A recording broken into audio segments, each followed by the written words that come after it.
Cafeína es la sustancia psicoactiva más consumida del planeta, y la mayoría de la gente ni siquiera la considera una droga. Está escondida en el café de la mañana, el té de la tarde, la gaseosa, la bebida energética antes del gimnasio. Miles de millones de personas empiezan el día dependiendo de ella sin cuestionarlo jamás. El mecanismo es simple y un poco engañoso a la vez. La cafeína bloquea la adenosina, la sustancia que le avisa al cerebro que es hora de descansar. No genera energía nueva, solo tapa el sensor que avisaría del cansancio. En media hora aparece la sensación de enfoque, claridad y control, menos un subidón eufórico, más una confianza tranquila. El problema llega cuando el efecto se va y la adenosina acumulada vuelve toda de golpe. Irritabilidad, niebla mental, dolor de cabeza punzante. La solución parece obvia, otra taza, pero eso es abstinencia disfrazada de rutina matutina. Con el uso constante, el cerebro reduce su propia producción de alerta natural y la cafeína deja de ser un extra para convertirse en mantenimiento básico. Hay un detalle poco conocido aquí. La vida media de la cafeína en el cuerpo es de 5 a 6 horas. El café del mediodía sigue circulando en tu sangre a las 6 de la tarde. Si tomas otro a las 3, todavía está activo cuando te acostás a las 11. Eso explica buena parte del sueño liviano y fragmentado que tanta gente sufre sin nunca conectar el motivo con la taza de la tarde. Nicotina. Entre todas las sustancias que enganchan al cerebro humano, pocas son tan rápidas como esta. En segundos después de la primera pitada, ya está en el cerebro liberando dopamina, y la sensación llega casi instantánea: calma, enfoque, control. Esa velocidad es justamente lo que la vuelve tan peligrosa. La nicotina inhalada llega al cerebro en unos 10 segundos, más rápido que si se inyectara directo en una vena. Cuanto más rápido el pico de dopamina, más fuerte el condicionamiento, y el cerebro graba ese patrón en milisegundos, sin pedir permiso. Pero la sensación dura poco. Cuando la dopamina baja, la tensión vuelve más fuerte que antes, y la mano ya está buscando el próximo cigarrillo. Ese es el ciclo completo. Cada pitada alivia el malestar que dejó la anterior. No es un momento de paz, es la eliminación temporal de una abstinencia que la propia sustancia instaló minutos antes. Con el tiempo, el cerebro reajusta su propia idea de lo normal. Todo lo que queda fuera del intervalo entre cigarrillos empieza a sentirse opaco, plano. El daño físico, pulmones, vasos, corazón, es conocido. El daño silencioso es distinto, la convicción íntima de que funcionar como persona depende de ese próximo cigarrillo. Menos búsqueda de placer puro, más supervivencia disfrazada. Alcohol es el único depresor del sistema nervioso central que casi toda cultura del planeta decidió, en algún momento, declarar aceptable, hasta digno de celebrarse. Está en fiestas, cenas, casamientos, velorios, el almuerzo del domingo y el happy hour del viernes. Se bebe para relajarse, para pertenecer al grupo, para olvidar por unas horas. Al entrar en el torrente sanguíneo, el alcohol empieza a alterar la comunicación entre regiones del cerebro. Al principio es seductor, calor en el pecho, confianza fácil, soltura social. Te sentís y pareces más vos mismo, sin los frenos habituales. En el pico, el juicio racional es lo primero que se apaga. Las emociones suben de volumen, la voz se eleva, la risa llega más fácil, y líneas que jamás cruzaría sobrio empiezan a parecer razonables. El alcohol frena el cerebro mientras lo convence de que sigue teniendo el control total. Ese es exactamente el truco, y exactamente el peligro. La resaca del día siguiente es el cerebro intentando recuperarse de un colapso químico real. Cuanto más frecuente el consumo, más depende el cuerpo del alcohol solo para alcanzar lo que antes era su estado base sin ayuda. Hay un detalle que casi nadie menciona en charlas casuales. Para quien bebe pesado desde hace años, dejarlo de golpe sin supervisión médica puede ser fatal. Convulsiones, delirium tremens, colapso cardiovascular. Es una de las pocas sustancias donde la salida tiene que estar tan controlada como la entrada. Cannabis. Tal vez ninguna otra sustancia de esta lista divida tanto la opinión pública. Su principal compuesto activo, el THC, entra al torrente sanguíneo, viaja al cerebro y se une a receptores del sistema endocannabinoide, una red que regula el humor, la memoria y la percepción sensorial. El efecto más común es una sensación de tiempo elástico. Los sentidos se agudizan, los sonidos ganan capas, los colores se ven más saturados, todo se siente más gracioso o más cálido al tacto. En su pico, puede traer creatividad genuina y una calma que se siente merecida, o, según la dosis, el entorno y sobre todo el estado mental previo, derivar en confusión y paranoia. La bajada suele ser suave para la mayoría. Pensamientos más pesados, habla más lenta, sueño llegando temprano. Para otros, deja una niebla que persiste hasta el día siguiente. Su potencial de adicción se considera leve y mayormente psicológico, pero el uso frecuente puede erosionar la motivación y revolver la memoria reciente. Dos datos que rara vez se mencionan merecen destacarse. Primero, la concentración promedio de THC se triplicó desde los años 1970. La planta que fumaba la generación anterior prácticamente no existe más en esa forma.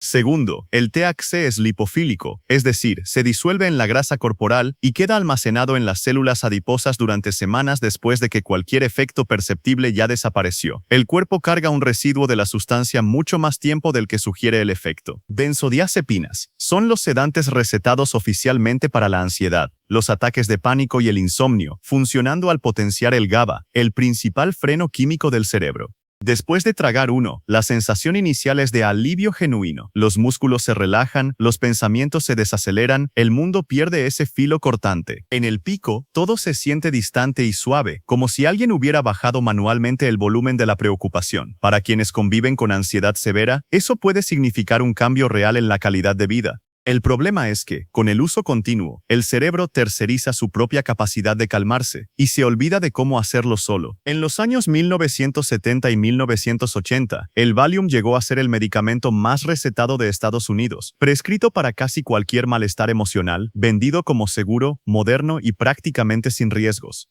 La dependencia química instalada en millones de personas recién se reconoció décadas después. Estos medicamentos son altamente adictivos cuando se usan más allá de lo recetado, y la tolerancia crece rápido, cada vez hace falta más para sentir la misma calma. Dejarlos de golpe puede provocar ansiedad intensa, temblores e incluso convulsiones fatales sin supervisión médica. Igual que el alcohol, es uno de los pocos casos donde parar de repente es clínicamente más riesgoso que continuar. Opioides. Quizás ninguna categoría de esta lista ilustre mejor cómo un alivio genuino puede convertirse en una prisión. Provenientes de la amapola del opio o sintetizados en laboratorio, se unen a receptores opioides distribuidos por el cerebro y el cuerpo, bloqueando el dolor e inundando todo de euforia. La sensación inicial es de seguridad absoluta, una calma densa, como hundirse en la frazada más suave que existe. En el pico todo se ralentiza, la respiración se vuelve superficial, el corazón se calma, los pensamientos flotan sueltos, es éxtasis, peligrosamente cerca de la inconsciencia.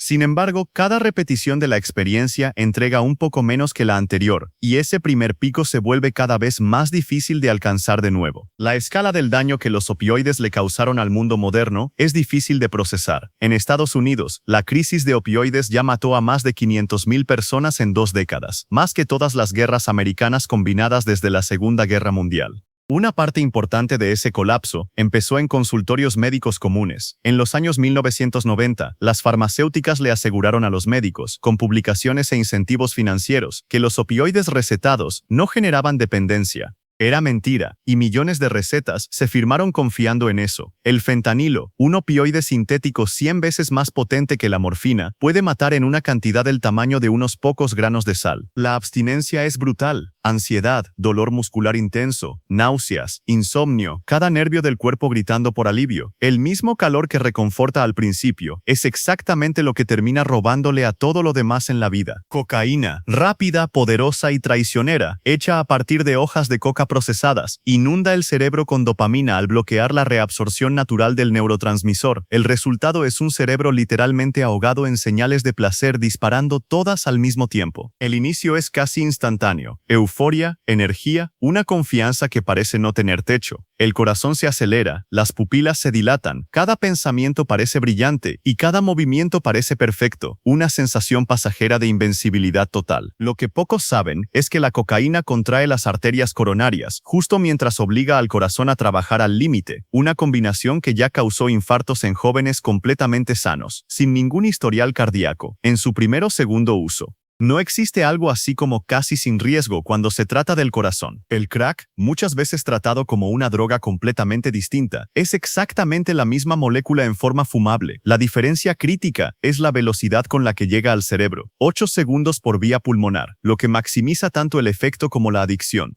La forma de consumo define buena parte del potencial adictivo, no solo la sustancia en sí. En minutos, la dopamina se desploma y la bajada golpea fuerte, ansiedad, agotamiento físico y un deseo intenso de repetir todo de nuevo. Metanfetamina, un estimulante potente que inunda el cerebro con dopamina y adrenalina en cantidades casi explosivas. En segundos, la energía detona, el corazón se acelera, la mente se afila como una hoja, todos los sentidos llegan al máximo. Es como activar un interruptor que ni sabías que existía dentro tuyo. En el pico, la confianza se convierte en euforia pura y la motivación en obsesión. El habla se acelera, los pensamientos se aceleran todavía más, y dormir empieza a parecer completamente opcional. Podés limpiar toda la casa, trabajar horas seguidas, perseguir un objetivo que de repente parece tu destino. Pero el cerebro está quemando todo su stock de dopamina de una sola vez, sin reposición. La caída que viene después es devastadora. La energía se evapora, la mente se hunde en depresión profunda y paranoia, una resaca química que puede durar días enteros, gris, lenta y vacía. Existe un archivo fotográfico real llamado Faces of Meth, que documenta los rostros de usuarios detenidos en intervalos de apenas meses. El envejecimiento visible es tan dramático que parece físicamente imposible en tan poco tiempo.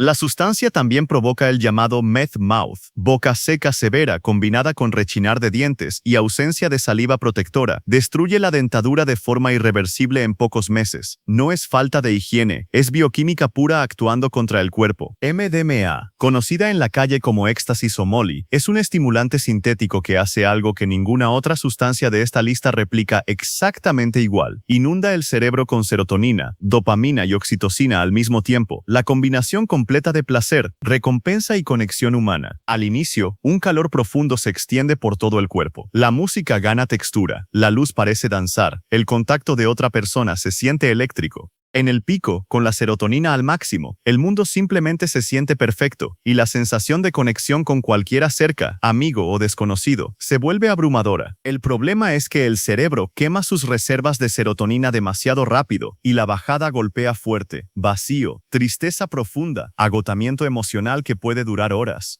Los usuarios frecuentes hasta le pusieron apodo a ese momento: martes negro, la depresión que llega 2 o 3 días después de un fin de semana de uso, cuando las reservas de serotonina todavía no tuvieron tiempo de recuperarse. El uso repetido daña permanentemente las neuronas encargadas de liberar serotonina, haciendo que la felicidad natural sea cada vez más difícil de alcanzar sin ayuda química. Curiosamente, ensayos clínicos en fase avanzada están investigando el MDMA como tratamiento para el trastorno de estrés postraumático, con resultados que sorprendieron hasta a los investigadores más escépticos del campo. Ketamina, creada originalmente como anestésico quirúrgico, hoy también se usa en dosis controladas para tratar la depresión, pero de forma recreativa se consume justamente por sus efectos disociativos. Bloquea el glutamato, el mensajero químico encargado de procesar la entrada sensorial y mantener la conciencia anclada al presente. Minutos después del uso, el mundo empieza a sentirse distante, amortiguado, como un sueño con textura propia.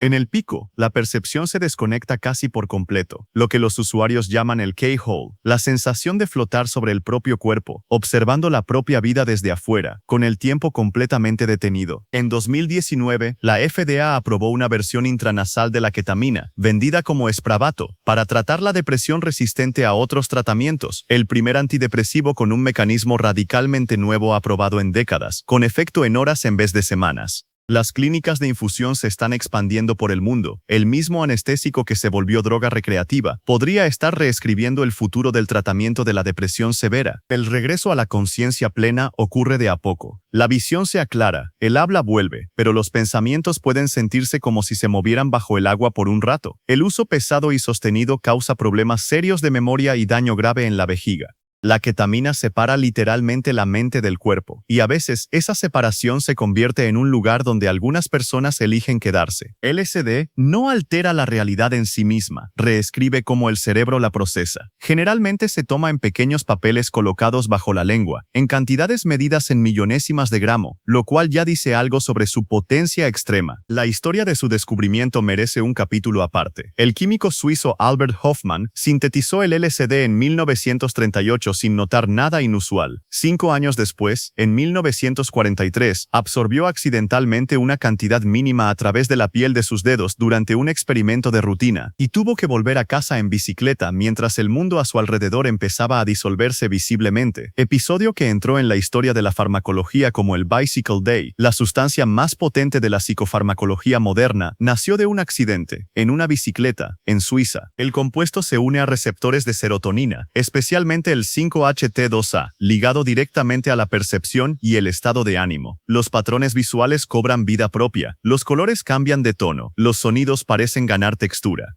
No es como ver alucinaciones aparecer de la nada, es más como si la realidad misma empezara a respirar. En el pico, que puede extenderse entre 8 y 12 horas, el sentido de identidad, la parte del cerebro que insiste yo soy yo, se disuelve temporalmente.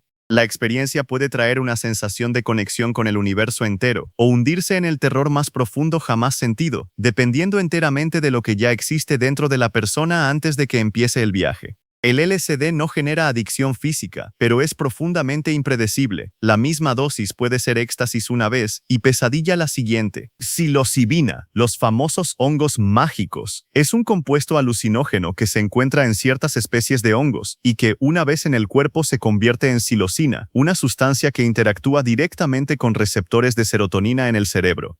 En media hora, los sentidos se agudizan y los patrones visuales empiezan a destellar, como si el mundo entero tuviera de repente un pulso propio. La risa llega fácil, la música se siente viva, y la conciencia del propio cuerpo y la respiración se intensifica. En el pico, los colores laten, el tiempo se estira, y puede surgir una sensación de conexión profunda, con la naturaleza, con recuerdos antiguos, con emociones enterradas durante años. Algunos lo describen como una iluminación genuina, otros, como puro caos desorganizado. La bajada suele ser suave, los pensamientos se asientan, dejando una sensación poco común de paz o apertura emocional. Para algunas personas, sin embargo, queda una confusión o ansiedad que persiste durante días. La sustancia no genera adicción física, pero es poderosa e impredecible, capaz de ayudar a romper patrones mentales antiguos o, en el entorno equivocado, de desencadenar pánico. La ciencia recién está alcanzando lo que las culturas indígenas conocían desde hace siglos. En 2020, Oregon se convirtió en el primer estado de Estados Unidos en descriminalizar el uso terapéutico de la psilocibina. Instituciones como Johns Hopkins y New realizan ensayos clínicos avanzados con resultados notables en el tratamiento de depresión resistente y ansiedad en pacientes con enfermedades terminales.